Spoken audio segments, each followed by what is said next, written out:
12. Vern Troyer as Griphook. Why a British heavy movie ignored Warwick Davis at first is anyone's guess, but yes, after Vern Troyer appeaed in The Philosopher's Stone as a small goblin called Griphook, he was mysteriously replaced by the time we arrived at the Deathly Hallows. There's no doubting it was the right choice. Vern Troyer, well, he can be a little, we'll go with unpredictable. With Warwick, you know you're getting straight up professionalism, so when it was time for the character to take on a bigger role, totally made sense. Number 11. Jennifer Smith as Lavender Brown. When Jessie Cave took over the role of Lavender Brown, there was one big hole of controversy. Why? Well, the original actress, Jennifer Smith, who appeared in The Prisoner of Azkaban as a background character, was black. Her replacement Cave was white. Now, that's obviously going to get people up in arms a bit, especially when the role becomes far more prominent in The Half-Blood Prince. Producers claimed that Cave just had more experience as an actress, so was more suited to the expanded character, but it's still a bit off, or at least not very tactile on behalf of everyone involved. Number 10. Peter Cartwright as Elpheus Doge.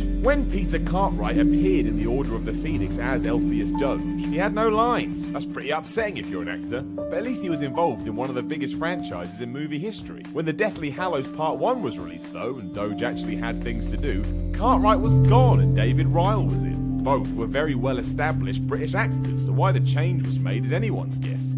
All seems very pleasant though, so at least that's something. Number 9. Emily Dale as Katie Bell. Emily Dale, who had appeared in the first 2 Harry Potter films as Katie Bell, was moved to one side in The Half-Blood Prince because producers were more keen on Georgina Leonidis. She was the more experienced of the two, so bringing her in was a way to give the role more weight and hopefully a better performance. It must hurt though. You're so close to living your dream, and it's stolen away from you, like Harry's wand. Number 8. Derek Deadman as Tom the Innkeeper. The problem with having 45,908 sequels is that if you decide to change one of the characters, you may need to have a rethink when it comes to casting. That seems to be the case when we're talking about Derek Deadman and his portrayal of Tom the Innkeeper. A much more somber figure in the first movie, Deadman was replaced by Jim Tarver in The Prisoner of Azkaban, who then completely changed nearly everything about good old Tom. Not only did he have a shorn head and a humped back, but he was clearly there for comedic relief.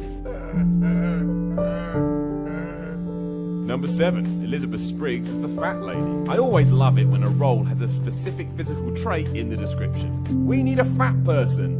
Alrighty then. In the world of Harry Potter, the Fat Lady is a portrait in the entrance to the Gryffindor Common Room who makes her first appearance in The Philosopher's Stone. Here, she's played by Elizabeth Briggs, a classically trained actress. 3 years later, she'd been replaced. Given that Dawn French took over, it's understandable to a point, especially as the idea was to make the character more humorous. That's just Dawn's shtick. Number 6. Scott Fern as Marcus Flint. Scott Fern is like a thorn in Harry Potter's side. Starting off as Marcus Flint in The Philosopher's Stone, he got booted out and replaced for the Chamber of Secrets when Jamie Yeats took over. And when I say booted, I don't mean booted at all, because Fern would return as Adrian Pusey, so a completely different person, and we're just supposed to sit there and pretend that's alright. Number 5. Nina Young as Helena Ravenclaw. In the first Harry Potter film, Hogwarts resident ghost the Grey Lady, or Helena Ravenclaw, is just hanging around for a few moments. She doesn't do much, you don't really even have to care, but she was played by Nina Young. When we got to the final chapter though, this role was actually quite significant, so Nina wasn't asked back and actress Kelly MacDonald was brought in instead. That still has to feel a bit like a diss, especially given that Young was still a qualified performer and had appearances in Tomorrow Never Dies and Sliding Doors to her name. Number 4. Genevieve Gaunt as Pansy Parkinson. Ever wanted to know the inspiration for Hogwarts villain Pansy Parkinson? She was based on the girls J.K. Rowling hated at her own school who had bullied her. For some reason, however, the character was played by 4 different actresses throughout all the films. It was just stupid, even if she was just a background extra in Chamber of Secrets where Catherine Nicholson stepped into her shoes. Then for the last 3 movies, Scarlett Byrne was called upon to play the role properly and seemingly captured all that hate and angst perfectly. But seriously, make up your mind. Number 3. Jessica Hines as Mafalda Hopkirk. Jessica Hines couldn't even get her face onto a Harry Potter movie. Appearing as but a voice in Order of the Phoenix is Mafalda Hopkirk. Patronus charm in the presence of a muggle. Director David Yates made the decision to bring in Sophie Thompson instead when the character actually appeared on screen in The Deathly Hallows. I would assume Jessica Hines was just busy. Number 2. Richard Harris as Professor Dumbledore. Richard Harris made Professor Dumbledore his own, understanding what was required and just being a damn good actor to begin with. He shone in the first 2 Harry Potter movies. This is especially fascinating as he was never going to take on the role. He only did so after his granddaughter said she'd never talk to him again if he didn't. It's quite the threat. Sadly, Harris died 2 weeks before the Chamber of Secrets premiered, meaning there was no choice but to recast him. Michael Gambon stepped up and did a great job too.